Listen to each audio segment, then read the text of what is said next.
Selamat pagi Bapak Ibu pegawai BPGP Jabar. Terima kasih sudah hadir di Zoom meeting hari ini, di mana hari ini kita akan mengadakan kegiatan seri webinar Lakon Prima, yaitu layanan konseling pribadi mandiri. Sebelumnya, webinar kali ini temanya sangat menarik ya Bapak Ibu, di mana ini terkait pengembangan diri dengan fokus temanya adalah ekspresi dan emosi. Ini hal yang dekat dengan kita, tapi pasti penasaran seperti apa sih ekspresi dan emosi itu, untuk apa mempelajari lebih lanjut, dan apa manfaatnya jika kita lebih mengetahui terkait dengan ekspresi dan emosi. Sebelumnya sudah hadir narasumber kita, ada Mas Aldan. Boleh lambaikan tangan, Mas? Oke. Nah, Bapak Ibu pasti sudah kenal dengan Mas Aldan. Dan sebelumnya, Mas Aldan ini sudah punya banyak pengalaman tentunya, sudah memiliki Certified Hypnotist IBH, memiliki Certified Hypnotherapist IBH, memiliki Certified Instructor IBH, NLP Practitioner Neo NLP, kemudian ada Certified Handwriting Analyst Caros California, dan banyak pengalaman-pengalaman lainnya yang pasti tentunya bisa membantu kita semakin memahami materi yang akan disampaikan ini. Dan pada webinar kali ini, Mas Aldan akan memaparkan materinya dan dilanjut dengan sesi tanya jawab di akhir. Tanpa berlama-lama, sepertinya sudah penasaran pasti Bapak Ibu untuk materi apa yang akan disampaikan terkait ekspresi dan emosi ini. Saya langsung sampaikan saja dan persilahkan kepada Mas Aldan untuk menyampaikan materinya. Silakan Mas Aldan. Terima kasih Mbak Rosi. Assalamualaikum warahmatullahi wabarakatuh. Suaranya nggak masuk Pak Aldan. Oh, nggak masuk. Iya, tes. Ya. Masukkan lagi.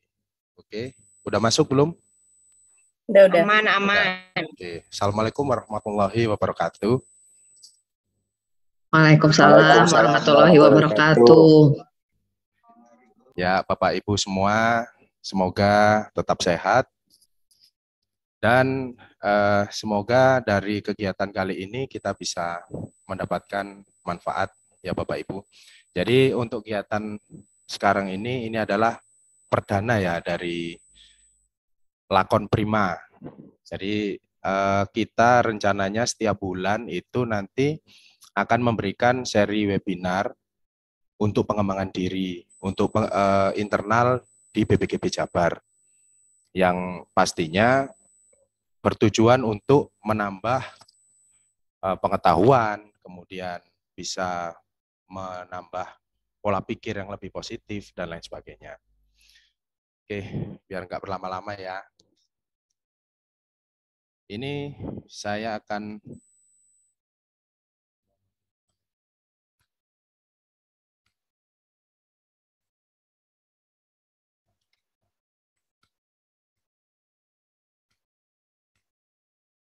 Udah kelihatan belum Bapak Ibu PPT-nya?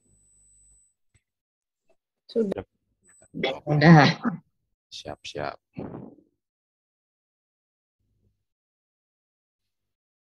Nah, ini rahasia mikroekspresi dan emosi untuk meningkatkan empati.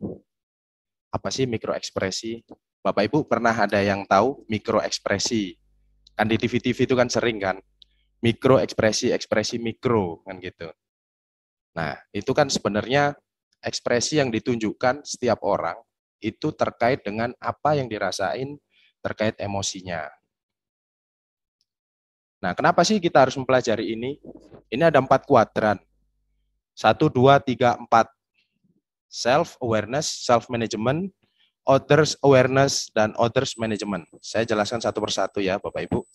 Nah, awareness of self, yaitu kemampuan untuk mengenali kapan kita menjadi emosional dan menentukan emosi tertentu yang kita rasakan.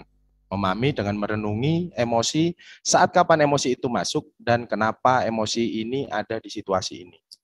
Jadi kita tahu nih, misalkan sekarang kita lagi bad mood ya, atau nggak enak hati, atau jengkel, atau cemas. Nah, kita itu harus tahu kenapa sih kok rasa cemas ini tiba-tiba muncul, apa yang menyebabkan itu. Ini awareness of self ini sangat penting, karena kita harus mengenali emosi yang ada di dalam diri kita. Kemudian yang kedua, managing own emotion. Refleksi tentang petunjuk bagaimana memahami dan mengatur bagaimana kita bereaksi atau merespon pemicu dari emosi untuk menghindari perilaku destruktif saat bereaksi.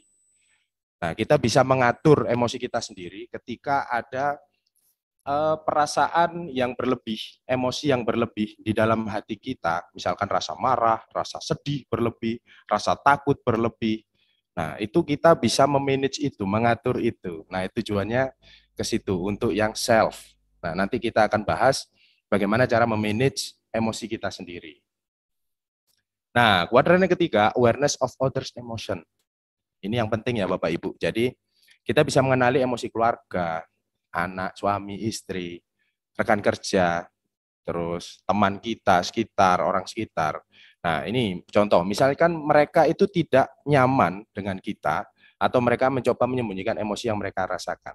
Bapak Ibu, pernah nggak, misalkan nih, suami ya, misalkan ngobrol, kamu kenapa?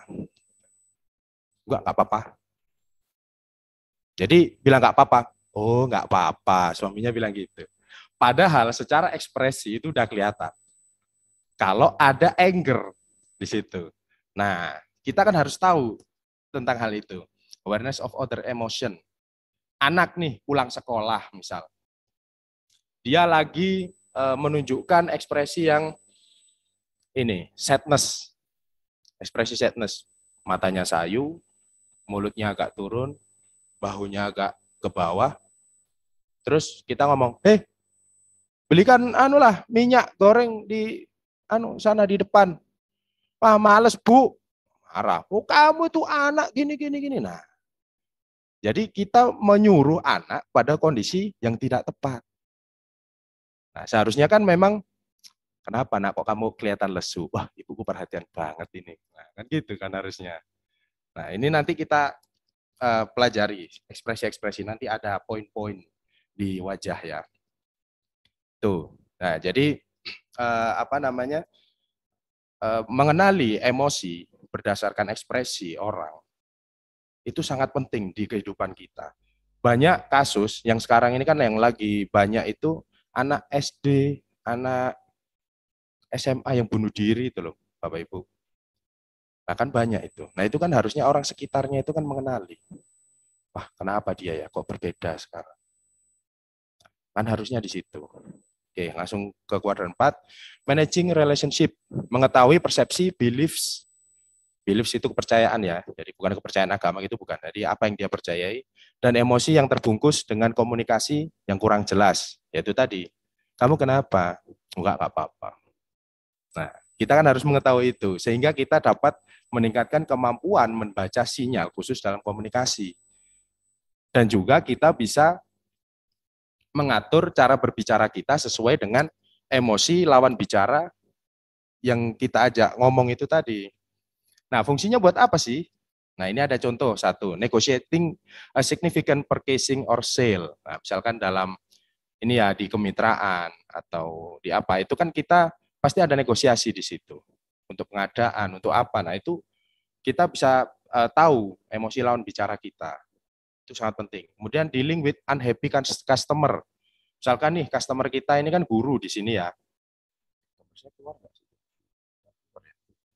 Nah, unhappy customer, misalkan customer kita, guru di sini. Nah, guru saat kita ajak ngobrol, dia bilang, oh iya Pak, memuaskan. Tapi ekspresinya, senyumnya senyum fake, senyum polite. Nah, berarti kan nggak happy.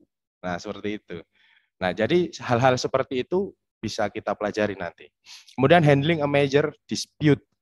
Jadi mengatasi perselisihan lah bahasanya. Jadi perselisihan misalkan di rekan kerja kita di ruangan. Saya tahu orang ini itu ada masalah dengan orang ini. Dengan ketika melihat gestur dan ekspresinya. Ketika bertemu, yang satu mesti ekspresinya gini. Nah, Bapak Ibu harus tahu itu. Ini itu apa maksudnya. Terkadang Bapak Ibu kan lihat kan, ada di misalkan di bus atau di tempat mana gitu. Ya, ya Bu. Senyum tapi gini. Pernah tahu nggak? Ini kelihatan ya muka saya ya. Kelihatan ya. Jadi senyum tapi ada gininya. Itu ada artinya. Nah, jadi senyumnya itu tidak tulus tapi ditambahi dengan rasa disgusting. Jadi awas awas awas. Sebenarnya nggak suka sama orang itu. Segera menyingkirlah, malas aku sama kamu. Nah, kita bisa menyelesaikan perselisihan itu dan lain sebagainya. Banyak nanti manfaatnya. Oke. Ini ada definisi emosi dari Dr. Paul Ekman. Jadi memang materi kali ini itu dari penelitiannya Dr. Paul Ekman. Ya, kebetulan saya certified juga di Dr. Paul Ekman. Dr. Paul Ekman ini sebenarnya dia yang latar belakangi dari CIA, interogasinya CIA. Sebenarnya ilmu mikroekspresi ini untuk interogasi, untuk mencari informasi, misalkan dari kriminal, dari apa persidangan, gitu-gitu. Di Indonesia masih jarang sebenarnya. Nah, ini emosi yaitu a process particular kind of automatic appraisal. Nah, jadi proses dari penilaian otomatis. Nah, apa sih penilaian otomatis? Nanti saya jelaskan. Influenced by our evolutionary and personal past, dipengaruhi dari evolutionary, maksudnya dipengaruhi dari evolusi itu natural kita sebagai manusia, dan personal past, apa yang kita pelajari di masa lalu, apa yang kita rasakan, apa yang kita persepsikan di masa lalu. In which we sense that something important to our welfare is occurring. Yang mana hal itu mengganggu kesejahteraan, bukan kesejahteraan apa ya maksudnya, kestabilan kita. Nanti saya jelaskan, ini memang agak ini ya. And set of psychological change and emotional behavior begins to deal with the situation. Dan perubahan psikologis serta perilaku emosi begins to deal with the situation, yang ditampakkan ke situasi luar. Jadi proses masuk, ada trigger, ada pemicu masuk, penilaian otomatis menilai itu, baru kita merespon dengan gestur dan ekspresi itu. Nah, jadi tergantung dari personal past-nya. Kalau personal past-nya itu ada yang nggak beres atau berlebih, ya kita juga bisa, emotional behavior-nya juga bisa berlebih. Nah, baseline. Apa sih baseline? Baseline itu informasi dasar yang dihimpun sebelum suatu program dimulai. Nah, maksudnya apa? Setiap orang itu memiliki baseline-nya masing-masing. Jadi, misalkan nih, seperti Mbak Rosi. Mbak Rosi baseline-nya itu dari segi ekspresi cenderung dahan smile atau real smile. Terlihat happy, elevate tubuhnya, gitu-gitu kan. Ini gambar saya nggak kelihatan, kenapa ini ya? Laptop saya ini murah. Nah, jadi kelihatan elevate. Kode banget, kode. Kode pengadaan. Kenapa? Oh iya deh, pakai laptopnya.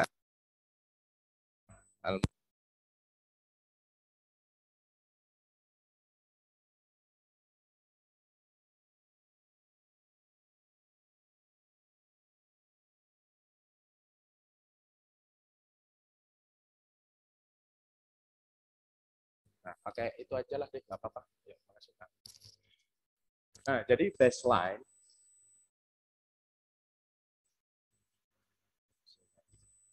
Nah, jadi baseline itu informasi dasar yang dihimpun sebelum suatu program dimulai. Jadi setiap orang itu punya baseline-nya masing-masing.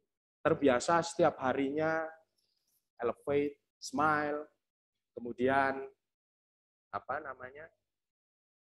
Oh, itu gambar yang BPGP bisa nggak ya? Gambarnya di itu dipakai yang BBGP aja. Ya, Terus di apa? Dipin. Suaranya nggak apa-apa dari Aldan.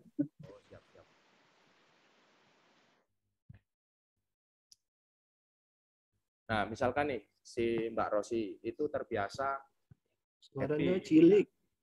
Suaranya cilik. Oh iya Pak, sorry Pak.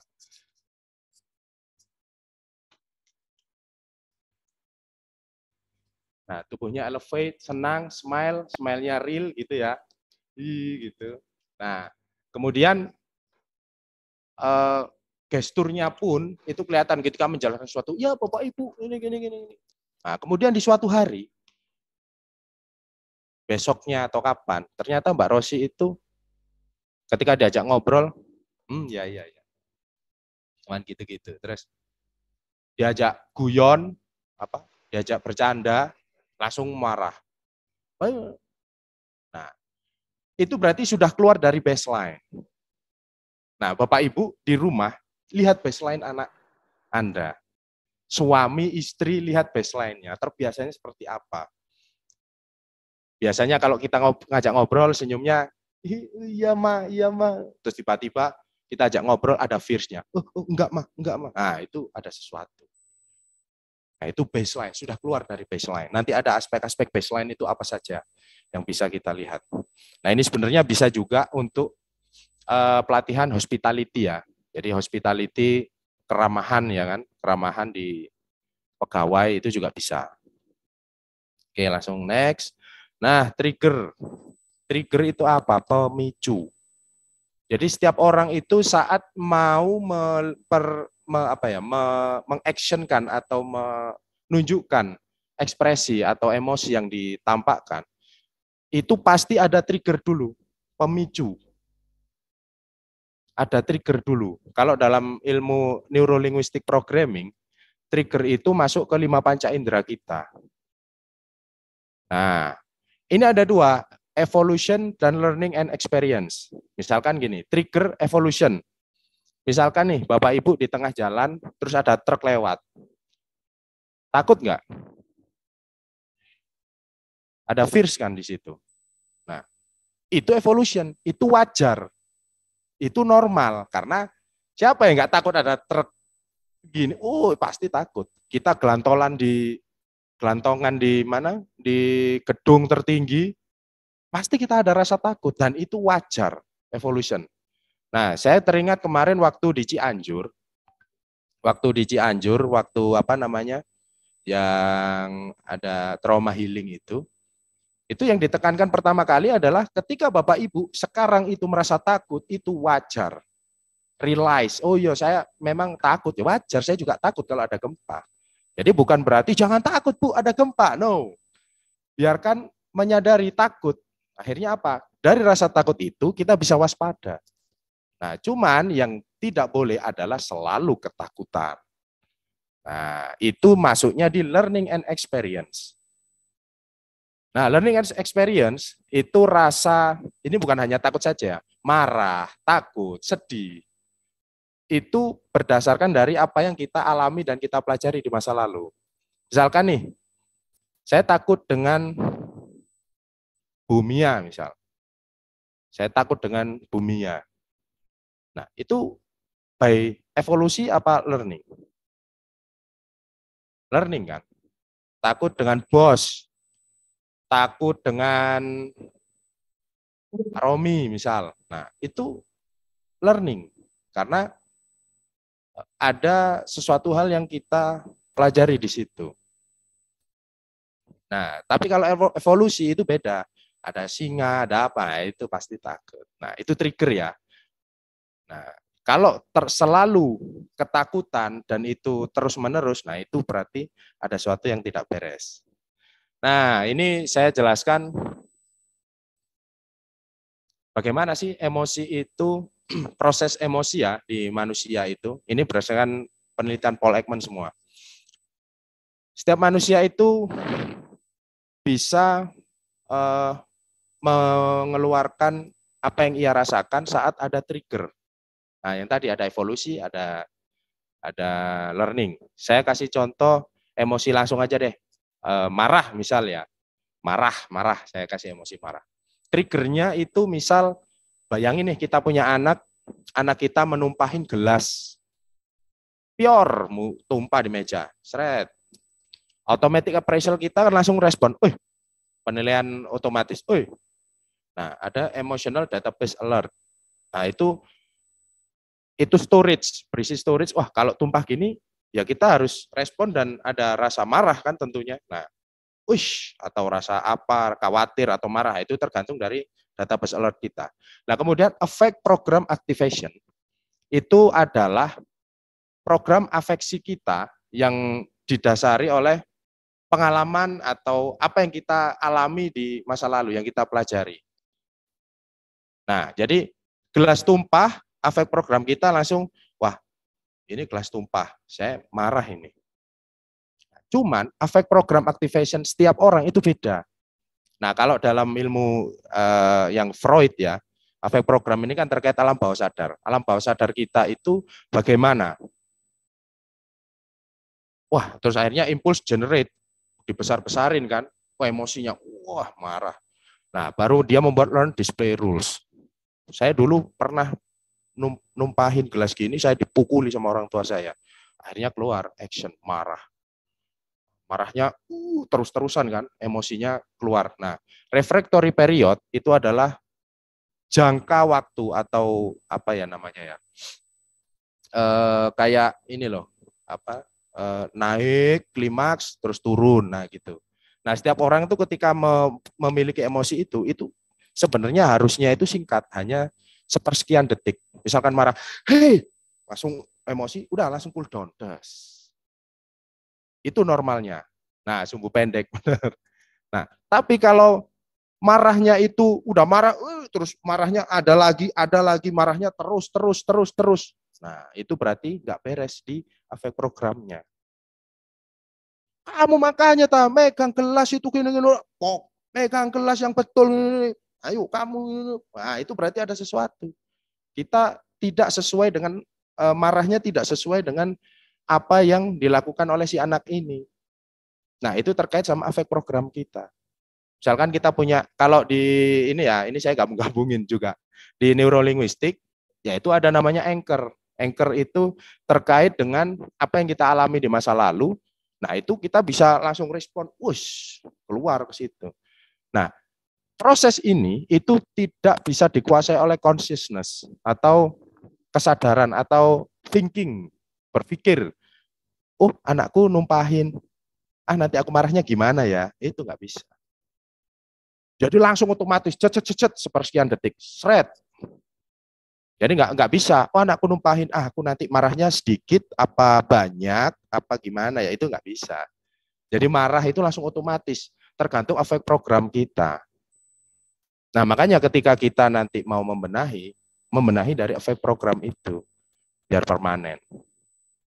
Nah, yang bahaya itu kan di refractory period ini. Kita gampang marah, gampang emosi, ngomong ngawur. Misalkan ngomong apa gitu, ada kumpulan grup atau apa, ngomong ngawur langsung, nah itu kan juga, nah ininya yang nggak betul kan, efek program activation-nya. Nah itu, nah ya ini untuk emotion, alur emosi berjalannya bagaimana. Nah, bagaimana sih caranya? Self management strategis. Kenapa kita harus mengatur emosi marah? Nah, kita harus berpikir dulu. Regretnya, bahasanya itu penyesalannya. Kalau saya tetap mempertahankan itu, nah kan terkadang orang ya wajar lah kayak gitu. Nah, itu kan rasionalisasi. Biasanya menganggap apa yang dia lakukan itu betul. Padahal di hati nuraninya itu sebenarnya, iya aku keterlaluan sih sebenarnya. Nah, Bapak Ibu pernah nggak ketika marahin anak, ya kan? Kamu terus dipukul, pek. Terus pas setelah marahin, terus mikir, anakku kasihan tadi tak pukul, ngapain aku kok mukulnya kayak gitu ya, padahal dia cuma gitu doang. Maaf ya nak, cium. Setelah Bu, sudah dipukulin saya kan gitu. Nah, akhirnya ketika hal seperti itu kan getun ya, menyesal kan.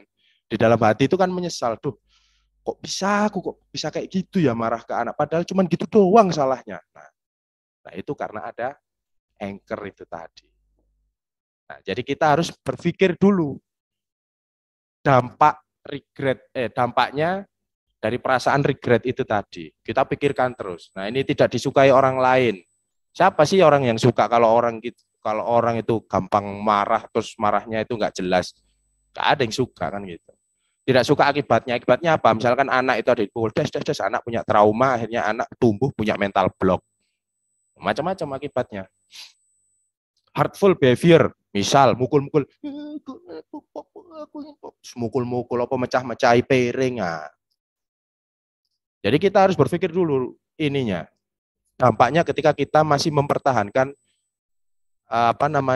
persepsi tentang itu betul, aku kalau gitu ya gitu. Nah, kita harus berpikir ini dulu. Apa yang mau kita atur dari emosi marahnya? Bagaimana kita bersikap dan apa trigger dari rasa marah itu? Nah, ini bukan marah saja ya. Ini saya ambil satu contoh dari marah. Bisa dari sedih. Karena ada orang yang sedih terus-terusan, terus akhirnya sedih terus takut. Misalkan ada takut, cemas terus-terusan. Nah, kita kan nggak tahu kenapa sih kok aku takut, nggak jelas kok takut. Akhirnya saya nggak bisa apa-apa, malu ngomong depan orang, nah kayak gitu-gitu. Nah, what trigger the anger?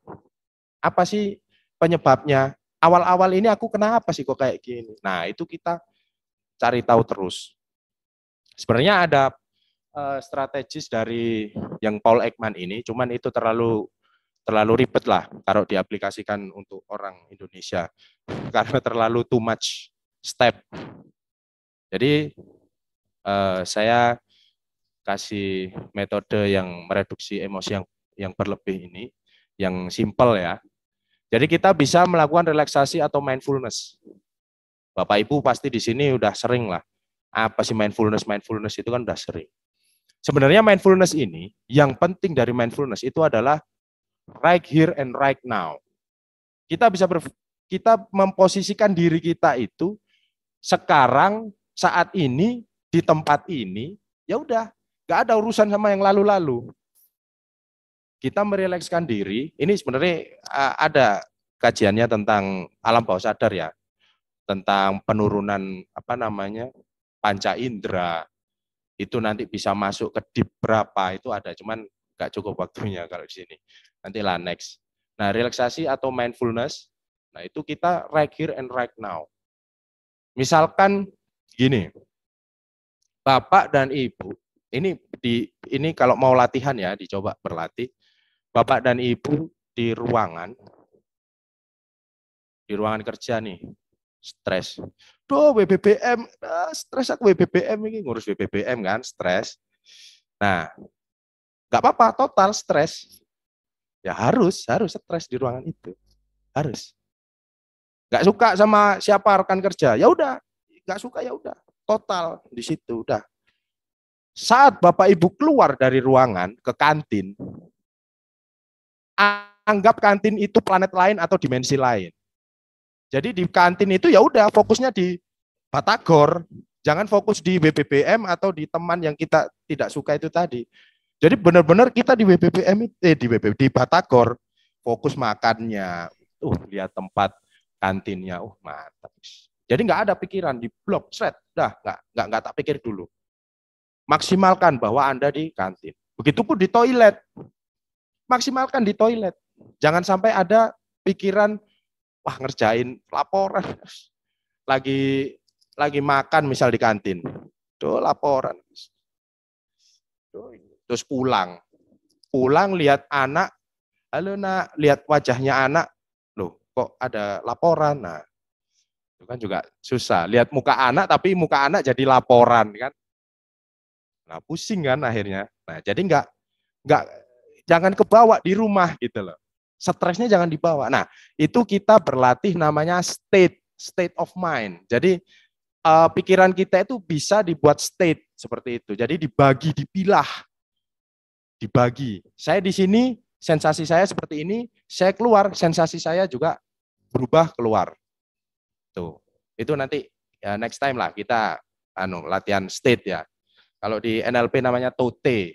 Itu ada. Jadi Kita di sini sensasinya gini, sana sensasinya sana. Nah, itu nanti kita nggak exhaust, apa ya bahasa Indonesianya? Kecapean. Orang kan banyak karena masalah di kantor, stres, capek, keluar di rumah mikirin tetap capek. Jadi seolah-olah 24 jam itu kita di kantor, ya ngapain kan gitu. Nah, jadi kita harus bisa memilah state itu tadi. Kemudian meditasi. Nah, meditasi itu juga fokusnya bisa ke nafas dan juga kita bisa fokus terhadap objek masalah itu sendiri. Misalkan nih, saya stres karena kerjaan ini. Ya udah meditasi, pikir aja itu terus-terusan. Tapi posisi atur nafas. Karena pada dasarnya orang itu pasti akan diminishing. Itu kalau nama ininya desensitisasi. Jadi rasa yang terlalu ini ditatar terus, naik. Misalkan rasa sedih terus sedih, nanti akhirnya akan turun sendiri. Karena manusia memang seperti itu. Marah aja sekalian, dipikir terus meditasi, marah, turun nanti. Nah, forgiving terapi maafkan, itu spesialisnya Bu Tia. Jadi ada nanti. Dan butterfly hug. Jadi meluk, nah, meluk gini-gini di tapping ya kan. Terus atur nafas, terus kita sugesti positif atau forgiving sekaligus butterfly hug juga bisa. Nah, kemudian kan konseling. Nah, ini sekalian ya promo ya Bapak Ibu. Jadi promosi konseling. Jadi Bapak Ibu kalau mau konseling silahkan di tim konseling BPGB Jabar. Dijamin rahasia aman dan tidak akan disebarkan ke mana-mana. Yang tahu hanya admin cuma satu. Nah, admin dan konselor yang dipilih, hanya itu saja yang tahu. Yang konselor lainnya nggak tahu masalah orang itu. Nah, gitu. Jadi di form itu nanti ada diisi, baru nanti kita bisa melakukan sesi konseling seperti itu. Oke, nah ini metode untuk mereduksi emosi berlebih. Nah, yang penting itu adalah efek programnya itu yang dibetulkan dulu. Sebenarnya ada banyak macam cara, release emotion, metode erase, apa macam-macam itu bisa. Seperti itu. Yang penting kita sadar kalau yang dilakukan itu nggak betul gitu loh. Jangan terlalu keras kepala. Wah, aku gini, gini. Nah, ya nggak ngono. Ya nggak begitu gitu kan. Nah, ini gestur or body language. Nah, ini gestur ini kan banyak referensinya untuk gestur ya, body language. Cara duduk, cara bersalaman, dan lain-lain, itu bisa dipelajari sendiri. Tapi intinya, gestur body language itu ada 3. Emblem, illustrator, dan manipulator. Emblem itu semacam setiap orang itu pasti punya simbol bahasanya. Jadi, oke. Nah, kayak gitu-gitu. Sip. Nah, setiap orang kan pasti ada. Gini ya. Sip. Nah, kalau misalkan tiba-tiba emblemnya berubah, nanti gini ya. Ya. Nah, itu udah keluar dari baseline. Oh, kenapa dia? Kok emblemnya sudah berubah? Biasanya, sip, mantap. Nah, terus sekarang, ya, cuman gitu doang. Berubah dia, emblemnya udah pakai gini. Nah, kemudian illustrator. Illustrator itu ketika kita menjelaskan sesuatu, pakai tangan gini. Ya, itu ini. Nah, jadi menjelaskannya pakai gestur. Nah, itu bisa jadi baseline dari orang itu. Kemudian manipulator. Nah, manipulator ini kelihatan dia berniat untuk lying ya kan, untuk berbohong. Jadi ada gesturnya itu yang berbeda dari teknik ilustratornya dia. Seperti itu. Kalau di NLP itu ada tanda mata. Mungkin Bapak tahu ya.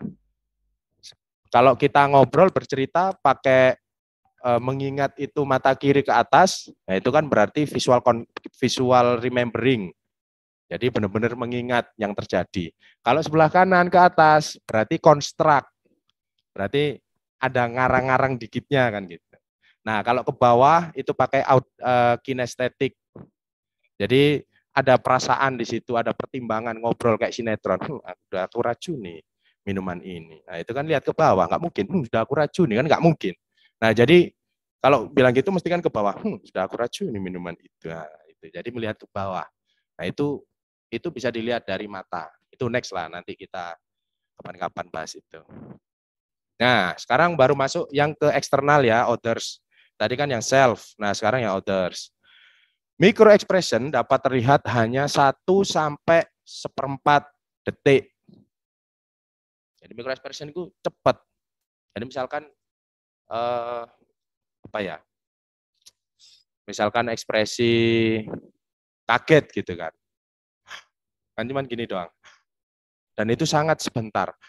Nggak mungkin kaget gini terus. Nah, itu namanya sakit jantung. Nah, itu beda. Nah, tapi itu hanya sebentar banget. Nah, sama ketika Bapak Ibu tanya misal ke suami atau ke istri, kamu tadi keluar sama siapa? Nah, langsung kaget dia. Nah, itu ada sesuatu, tanya terus. Nah, kalau kamu sama siapa? Enggak, sama siapa emang? Nah, berarti nggak ada masalah lah dia. Tapi kalau kamu sama siapa? Ada kagetnya sebentar. Gini, nah itu baru ditanyakan. Nah, subtle expression hanya 1 otot yang terlihat dan terlihat halus. Jadi ini kan ada akumulasi ya. Jadi setiap ekspresi itu ada akumulasi. Nah, nanti hanya 1 itu namanya subtle expression. Nah, ini ada 7 universal expression. Jadi ekspresi itu bisa dilihat, ini ada 7. Happiness, anger, fear, disgust, surprise, contempt, and sadness. Nah, ini saya pakai contoh Bumut ya. Nah, ini apa perbedaannya Bapak Ibu? Dinyalain aja mic-nya yang mau menjawab. Apa yang membuat beda? Ini ekspresi senyum ya.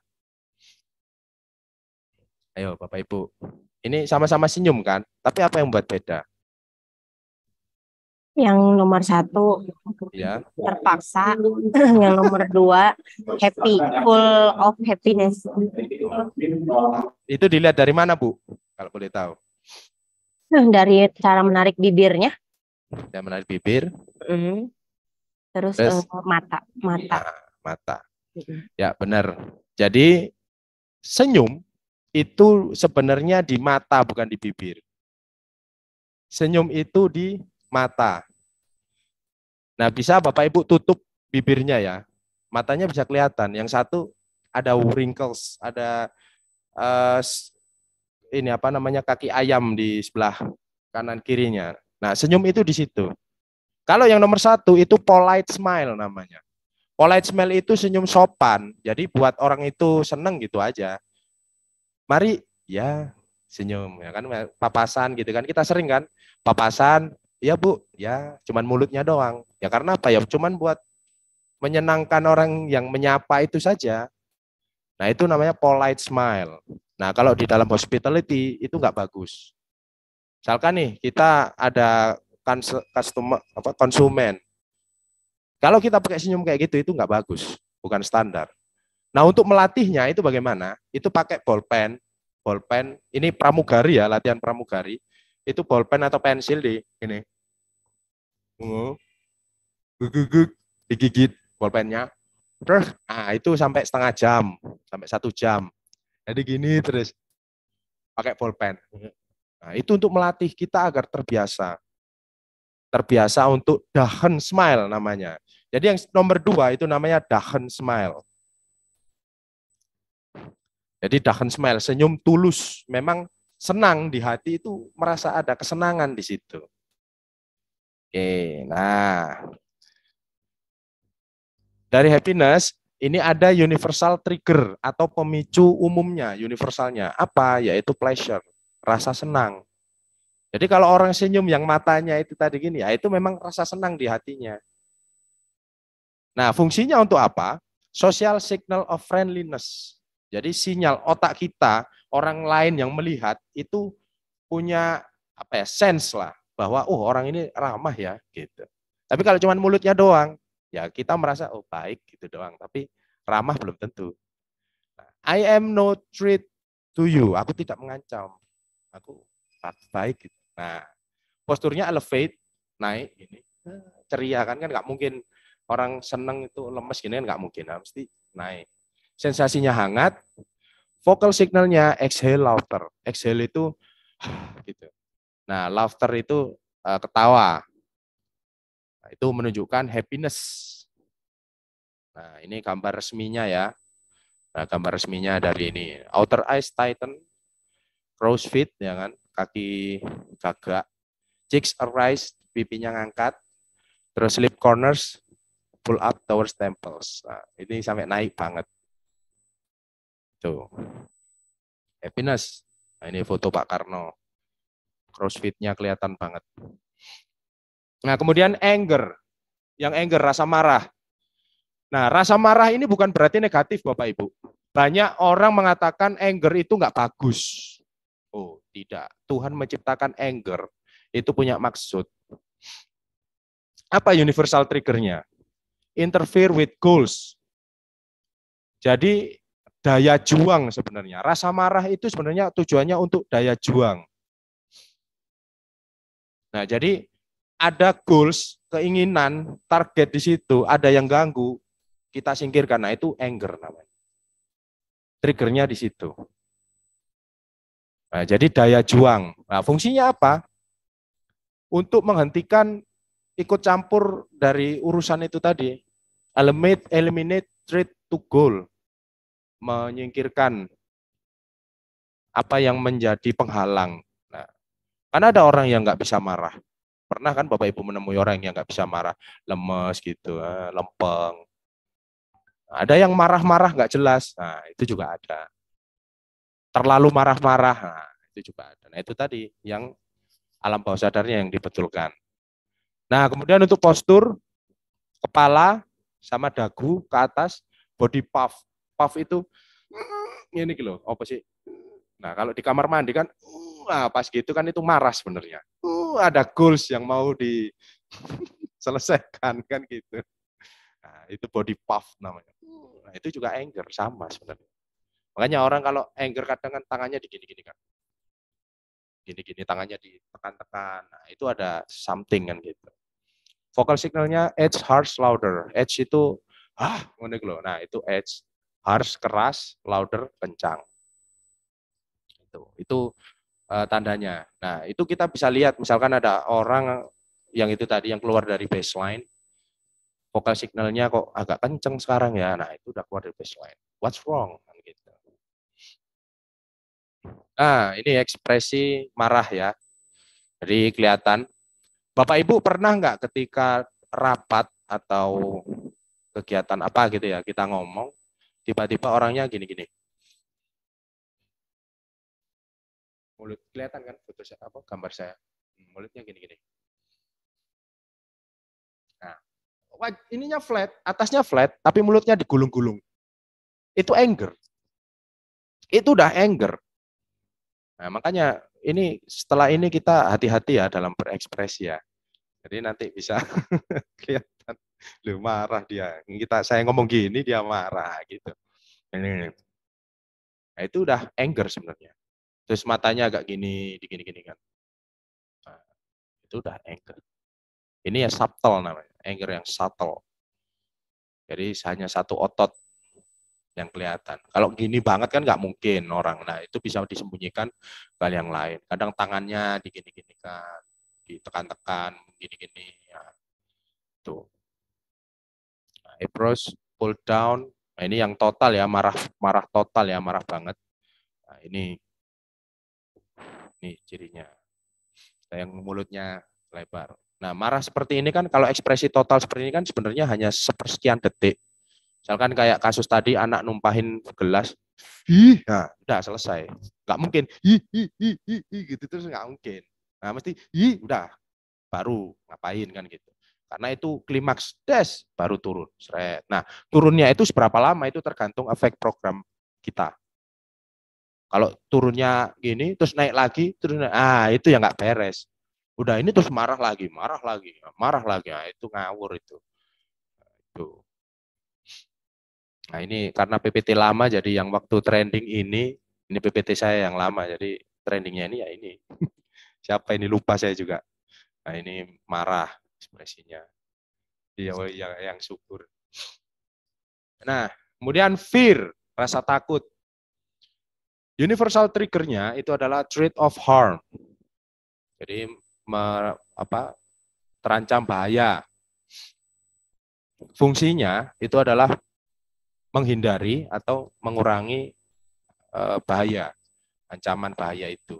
Posturnya freeze, diam, atau menghindar. Sensasinya dingin, constriction ini apa ya? Tegang. Bahasa Indonesianya constrict itu tegang. Dan vocal signalnya higher pitch. Makanya cewek-cewek kan yang takut suaranya kan gitu. Nah, kalau laki suaranya itu bahaya itu. Nah, jadi higher pitch suaranya. Nah, Bapak Ibu bisa lihat misalkan nih, biasanya bapak-bapak ini, kalau yang agak keras sama anak ya kan, kita datang, anak nge-freeze. Anak ada ekspresi ini, takutnya. Nah, itu kita harus, nah ini first expression. Sepersekian detik.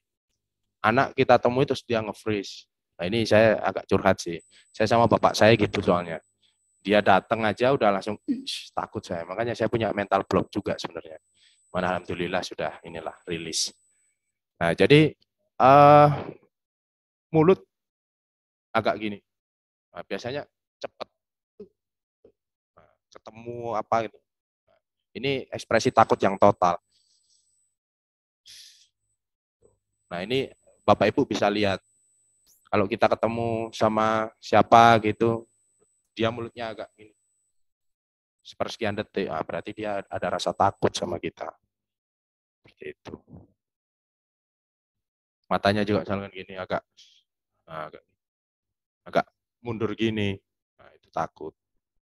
Kita bisa lihat lah anak-anak kita, keluarga-keluarga kita. Ini sebenarnya buat keluarga kita lah yang paling penting. Nah, ini disgust, rasa jijik. Universal triggernya adalah offensive. Offensive itu sesuatu yang menyerang. Yang menyerang terus ya gitu loh. Fungsinya get away from, menghindari dari itu, block of nose, eliminate. Posturnya turn away, menghindari. Sensasinya revulsion in mouth or throat, jadi kudu muntah bahasa ininya, mau muntah gitu loh. Also maybe stomach. Vocal signalnya yak sound. Ya, gitu ibaratnya kalau bahasa Indonesianya. Nah, discuss expression itu naik gini. Makanya Bapak Ibu mulai sekarang ketika nggak suka sama orang ya, saking nggak sukanya, kalau di Indonesia ini nggak suka sama orang itu kebanyakan yang disgust. Jadi senyum ya, senyum terutama senyum. Mbak, ini gini nih. Oh ya, ya. Senyum tapi ada disgustnya. Ya, terus langsung pergi. Nah itu kan kelihatan banget kalau disgust. Hati-hati ya. Jadi kalau ketemu siapa gitu, kita sangat nggak suka sama orang itu, saking bencinya, saking nggak sukanya, terus akhirnya senyumnya seringnya kayak gitu. Kelihatan kan muka saya. Senyum sambil disgust. Wah itu sangat. Kalau orang yang nggak tahu ya biasa aja, biasa aja gua.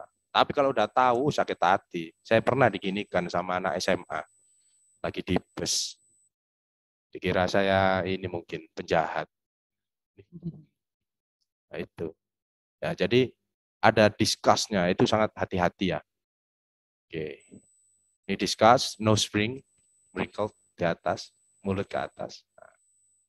Oke. Karena tidak disadari, ekspresi-ekspresi seperti ini kan muncul tidak disadari langsung.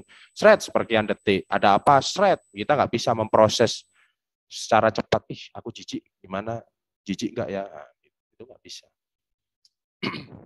Kemudian surprise, merasa kaget. Sudden and unexpected. Jadi mendadak gitu kan ibaratnya. Fungsinya focus attention. Jadi perhatian penuh situ. Head move or step away, menghindari. sensasinya attentive. Kemudian vocal signalnya momentary intake or breath. Jadi momentary intake or breath itu kayak nggak nafas sementara gitu loh. Nah, gitu. Nafasnya berhenti. Jantungnya pun berhenti sementara. Nah, ini kalau orang kaget. Mas, kamu tadi malam sama siapa? Langsung. Nah, itu berarti kaget dia. Loh, kok tahu dia? Bisa jadi kayak gitu kan. Nah, jadi agak mendelik gini, mendelik ya, melotot nih. Nah, itu. Nah, eyelids pull up, mouth hangs open. Kok tahu dia? Nah, itu Bapak Ibu ya. Jadi itu surprise. Makanya saya kalau tanya sama siapa gitu mau ngecek dia bohong apa enggak ya ini. Kamu gini, kaget ya. Nah, ini ekspresi kaget. Nah, kemudian kontem. Nah, ini yang sering dijumpai Bapak Ibu banyak ya. Ya, mohon maaf ya. Di kantor ini pun saya kadang saya kan seneng, mungkin Bapak Ibu yang sering melihat, yang pernah melihat saya, mungkin ekspresi saya kan agak datar-datar gimana gitu kan. Memang saya sering mengamati. Jadi saya mengamati ekspresi setiap orang di kantor ini. Maksudnya saya ya untuk inilah. Nah, kontem itu adalah ini universal triggernya itu immoral action. Jadi ada perasaan orang yang ditemuin itu nggak inilah orang ini kan gitu, immoral. Fungsinya itu assert on superiority. Jadi merasa aku ini hebat loh, kan gitu. Posturnya look down your nose. Sensasinya feels good or superior. Merasa paling tinggi kan gitu. Paling tinggi, paling hebat, paling cerdas, paling sangar kan gitu kalau orang Jawa. Vocal signal smack sound. Nah, itu smack sound itu Nah, kalau ngomong, ya. Oh gitu, ya. Nah, ini ekspresinya mulut, bibir senyum naik ke atas. Ini hati-hati, ini sering sekali saya lihat. Memang orang ngerasa ini, mau nggak mungkin tahu lah dia apa yang saya rasain. Tapi kalau orang yang memang udah ini, wah ini sombong ini orang ini, kan gitu. Jadi senyumnya cuma satu doang ditarik. Ya, Pak ini, ya misalkan ya kan. Ini, nah itu sebisa mungkin janganlah. Kalau misalkan kita agak meremehkan orang itu ya udah di dalam hati aja, nggak usah diekspresikan juga kan gitu. Nah, jadi ada naik itu hati-hati. Sering banget orang tidak sadar kontem ini muncul. Tuh Bapak Ibu, ya perhatikan ya lawan bicara sekarang. Nah, eyes netral matanya, lip corner pulled up satu doang, satu sisi, tak kanan, tak kiri. Dan ini sangat singkat waktunya, hanya sepersekian detik. Kalau gini terus, nah tahu sendiri kan itu sakit apa. Gini terus, nah tuh. Nah ini contohnya. Nah kemudian sadness, rasa sedih. Triggernya adalah loss of value person or object, merasa kehilangan nilai atau jati diri atau apalah, pokoknya value person dari seorang itu, dan juga kehilangan objek, benda, orang atau apa. Nah, triggernya di situ. Fungsinya adalah call for help, untuk minta bantuan. Orang sedih itu pasti ada perasaan minta tolong, semua itu. Time to recap, waktunya untuk recap itu memulihkan diri bahasanya. Nah, posturnya loss of muscle, ototnya lemes semua, tone lower body, jadi lemes. Nah, kemudian sensasi sore of throat, nadanya agak itching and or watery eyes, matanya agak berair gitu. Bukan sakit mata ya, maksudnya agak ya kayak orang mau nangis itu loh. Nah, vocal signal voice softer, sobbing, agak gitu. Nah, itu sadness. Nah, sadness expression. Ini bisa kita lihat dari mata. Biasanya orang eyelid loose, bisa capek, bisa sedih, ya itu agak-agak mirip. Cuman kita ya orang capek, orang sedih kan kita harus kasih perhatian juga kan. Kenapa? Kamu kok kelihatan lemes? Nah, ya aku sedih ya, misalkan gitu. Ya aku capek, aku ini. Nah, itu bisa dilihat. Jadi salah satu yang subtle di mata. Mulutnya misalkan agak gini. Nah, itu berarti dia sadness. Nah, itu anak terutama ya Bapak Ibu, anak kita itu harus diperhatikan. Karena saya ini agak curhat, dulu kecil saya sering sadness tapi nggak ada yang merhatiin. Jadi ya saya bangkit-bangkit sendiri. Nah, oke, gini agak saya percepat ya karena waktunya mau habis. Nah, ini untuk kita melihat aspek dari konsistensi baseline tadi. Psychological component of communication. Yang sebelah kiri itu adalah facial expression body language, itu terkait dengan emosi. Yang sebelah kanan voice, verbal style, dan verbal content, kognisinya. Ketika 5 hal ini dari orang itu konsisten sama, berarti ya dia nggak apa-apa gitu loh. Nah, tapi kalau ketika ada perubahan di salah satunya, di facial expression-nya tiba-tiba berubah, nggak kayak biasanya, body language-nya nggak berubah, voice-nya apa, nah berarti ada suatu hal di situ. Nah, itulah peran kita, empati kita untuk menanyakan what's wrong with you, kenapa sih, kamu ada masalah, gitu.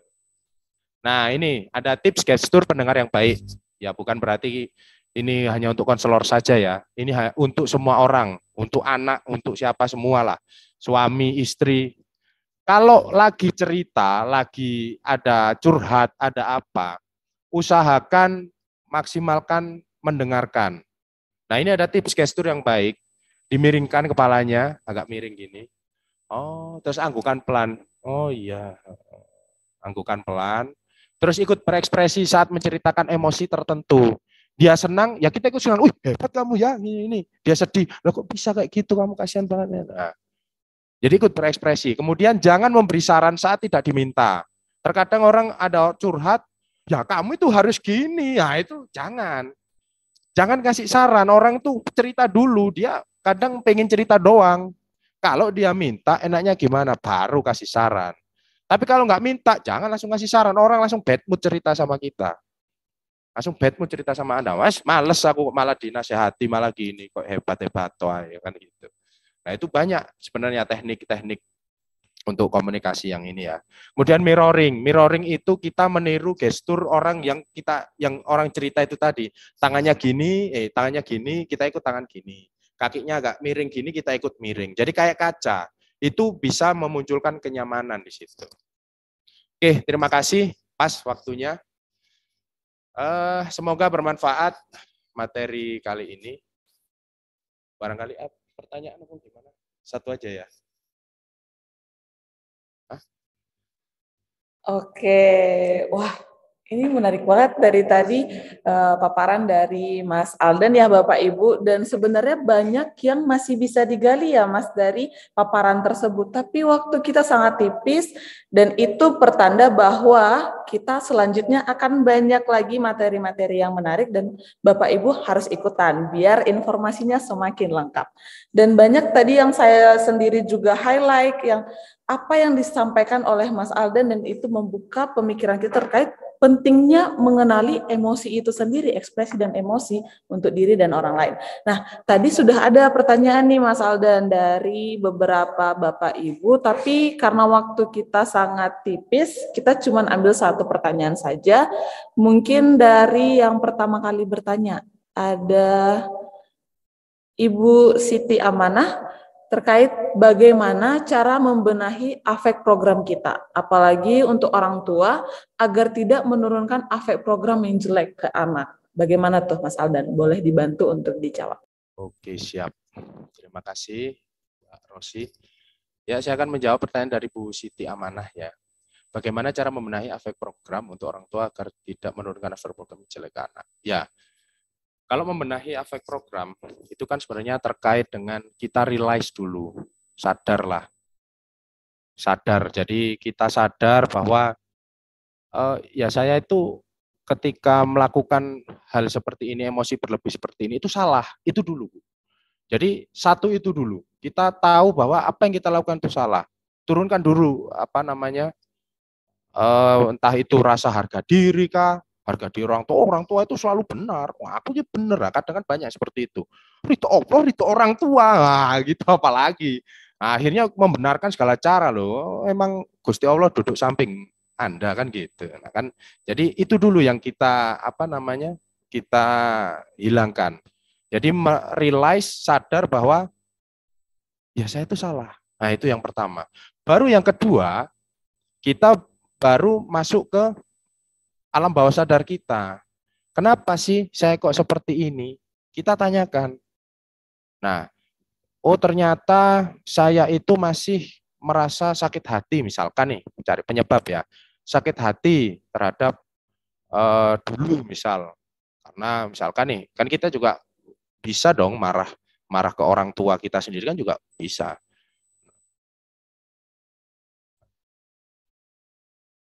Share screen-nya di close. Gimana caranya? Stop share. Oh iki. Tuh kata kira. Nah, jadi itu tadi kita masuk, kenapa sih kok seperti ini? Penyebabnya apa? Nah, bisa pakai yang forgiving tadi. Kemudian kita sering-sering atur nafas. Yang paling penting itu nafas, Bu. Misalkan ada trigger, nah ini kan penentunya kan trigger.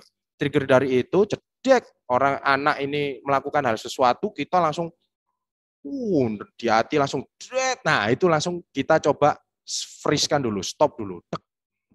Kita nafas. Kita coba thinking, kenapa sih kok marahnya kok sampai kayak gini? Misalkan ada permasalahan lebih lanjut, kita bisa forgiving. Minta maaf, memaafkan, atau ada yang paling enak itu desensitisasi sebenarnya. Desensitisasi itu, tapi ini harus didampingi ya. Itu remembering yang anchor yang membuat sakit hati itu tadi, dibayangin terus, kita nangis sakit hati, wah gue ini marah, nah, nanti diminishing. Itu akan memaafkan secara otomatis. Jadi konsep memaafkan itu bukan melupakan. Orang mengatakan, aku sudah maafin dia. Loh, kata siapa? Kamu ketemu masih marah kok. Loh, tapi kan udah maafkan. Ya cuma di mulut. Udahlah gak usah dibahas. Nah, berarti kan masih melupakan doang. Tapi belum memaafkan. Karena memaafkan itu bukan melupakan. Memori kita, masa lalu kita itu selalu ada di dalam pikiran kita. Jadi jangan coba untuk fade away, jangan selalu run away dari masa lalu kita. Ya itu harus diterima. Ya udah, seperti itu memang. Jadi diterima pengalaman negatif itu, ya udah kita maafkan, rilis. Kalau kita masih males aku bahas itu, males. Nah, ya udah. Berarti masih ada nggak terima, cuman melupakan. Nah, itulah alam bawah sadar kita masih terkontaminasi. Oke. Mungkin itu ya jawabannya. Ya, makasih Bapak Ibu. Baik, terima kasih Mas Aldan untuk jawabannya dan sudah dapat gambaran ya Ibu Siti Amanah, dan itu menekankan bahwa kita perlu sadar dan juga mengelola emosi kita. Nah, Mas Aldan, ternyata ada nih satu lagi pertanyaan yang ternyata cukup menarik karena seringkali kita sulit untuk melakukannya. Dari Bu Retsi and Azizah, izin bertanya, ada tips nggak supaya kekesalan yang terjadi di kantor nggak kebawa ke rumah? Makasih sebelumnya. Jadi biar kita bisa nih menempatkan emosi ataupun masalah kita di tempat yang sesuai. Bagaimana nih Mas Aldan? Boleh dibantu dijawab? Siap. Jadi rasa kekesalan itu gimana sih caranya biar nggak kebawa ke kantor? Nah, itu kita harus bisa terbiasa untuk, kalau ini mindfulness ya. Jadi fokusnya right here and right now. Sekarang, di tempat ini, di waktu ini, di kondisi ini, nah kita fokus ke situ. Nah, kita bisa latihan dengan metode stop. Mungkin di kegiatan PGP itu kan ada itu, metode stop. Jadi kita berhenti dulu, take a breath, terus observe. Kita misalkan nih kayak saya di ruangan Vicon ini ya, saya fokus untuk kegiatan ini. Kalau saya nggak fokus kegiatan ini, saya fokus ke masa lalu saya, ada rasa fears, saya pasti deg-degan ngobrol sama Bapak Ibu. Karena saya punya mental block itu sebelumnya. Dredeg, nanti saya ngomong ini, nanti salah, nanti Bapak Ibu, ngomong apa sih anak ini, anak CPNS ngomong gini, nah kayak gitu-gitu, itu pasti ada di dalam pikiran. Anak CPNS ngisi-ngisi kayak gini, apa sih, wah sok-sok, nah itu ada, itu di kepala itu ada. Nah kayak gitu-gitu itu ada. Nah cuman ketika kita terbiasa melatih state of mind, jadi state, jadi pikiran kita itu right here and right now, kita melihat, misalkan saya ngelihat di ruangan ini ada AC2, AC-nya agak dingin. Terus badan saya ini habis olahraga tadi enak banget. Terus saya lihat ada pohon kelihatan. Nah, di sini ada Mbak Rosi, ada Mas Adam, ada Mbak Mia. Saya tahu orang-orang di sini ada siapa aja kan gitu. Nah, saya tahu, terus saya benar-benar fokus di masa ini. Nah, itu harus dilatih Bapak Ibu. Jadi ketika Bapak Ibu sudah terbiasa melatih state, nah Bapak Ibu tidak akan membawa permasalahan-permasalahan di lain tempat ke tempat Bapak Ibu yang sekarang. Kalau Bapak Ibu sekarang di ruangan lagi mikir, lagi fokus ya kan, ya fokus, maksimalkan. Misalkan ada stres di situ ya stres, nggak apa-apa, fokus stresnya. Rasakan stresnya nggak apa-apa. Jangan setengah-setengah. Males aku gini-gini, akhirnya keluar. Wah, males aku di ruangan, padahal di luar itu, di kantin itu. Lagi makan, males aku. Kerjain gini, sini Bu ini gini. Ya. Terus ngapain keluar kan gitu. Ya mending di dalam aja, stresnya di situ kan gitu. Ketika keluar fokusnya di batagor, di bakso, di mie ayam. Nah, fokuskan di situ, makan benar-benar enak mie ayam, 100% mie ayam. Bukan mie ayam rasa laporan, bukan mie ayam rasa ini ngurusi uang, nah, enggak gitu. Jadi benar-benar harus fokus ke mie ayam. Nah, itu Bapak Ibu. Nah, itu bisa dilatih ya. Jadi fokus ngelatih pakai intinya nafas ya. Tarik nafas dari hidung, keluarkan lewat mulut. Nah, tarik nafas dari hidung, keluarkan lewat mulut. Fokus di tempat Bapak Ibu yang di situ. Itu ya. Ketika sampai rumah, ya udah fokusnya ke anak, suami atau istri kan gitu. Fokusnya ke situ, udah total. Nah, jadi total di situ. Saya juga insya Allah lah total lah untuk sekarang ini. Kalau saya masih berpikir yang itu ya nggak akan bisa total saya. Misalkan kepikiran satu aja, misalkan kayak yang ditakutkan, ini hal common ya. Wah CPNS ngisi-ngisi gini-gini. Nah itu misalkan saya ada pikiran di situ, udah saya nggak akan bisa maksimal. Ngomong saya pasti terbata-bata, gestur saya tidak akan santai, malah iya Bapak Ibu, ya, nah, malah nggak karu-karuan. Nah itu jadi nggak bisa maksimal. Nah, seperti itu Bapak Ibu. Ya, jadi berlatih untuk state ya, mindfulness, right here and right now. Terima kasih. Ya, itu saja.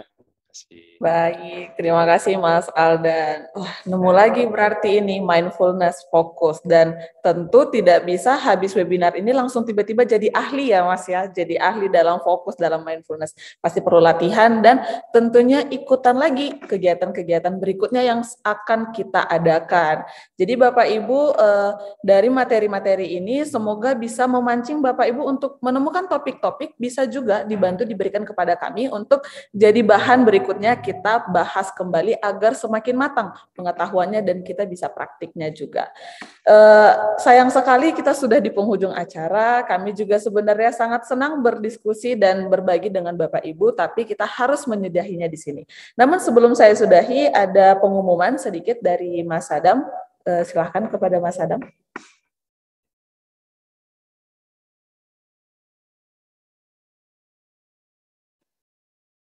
Baik Bapak Ibu, di sini saya mau mengumumkan terkait program konseling, Bapak Ibu tadi disampaikan di kolom chat itu waktunya dirasa kurang seperti itu. Nah, kami menyediakan Bapak Ibu layanan program konseling untuk pendaftarannya ini saya izin share screen. Nah, ini kami sampaikan kembali, kami membuka layanan program konseling. Bapak Ibu, pegawai BPGP Jabar dapat melakukan pendaftaran dengan melalui link Google Form yang telah disampaikan. Jadi Bapak Ibu nanti bisa lebih menyampaikan barangkali ada hal personal yang ingin didiskusikan atau ingin disampaikan. Barangkali ini dapat menjadi ikhtiar Bapak Ibu untuk membantu gitu untuk meningkatkan kesejahteraan psikologis Bapak Ibu. Demikian Bapak Ibu untuk informasi pengumumannya. Terima kasih. Baik, terima kasih Mas Adam, dan pemaparan dari Mas Adam menjadi penutup untuk kegiatan kita hari ini.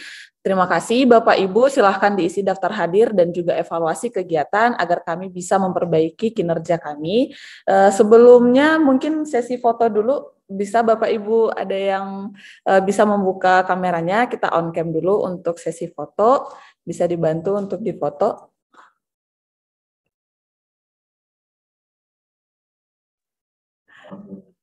Ya, sudah on cam ya Bapak Ibu, senyum yang paling semangat, paling senang, seperti yang sudah tadi diberikan tips, senyum yang benar-benar senyum, tidak yang kaku ya Mas Alden ya.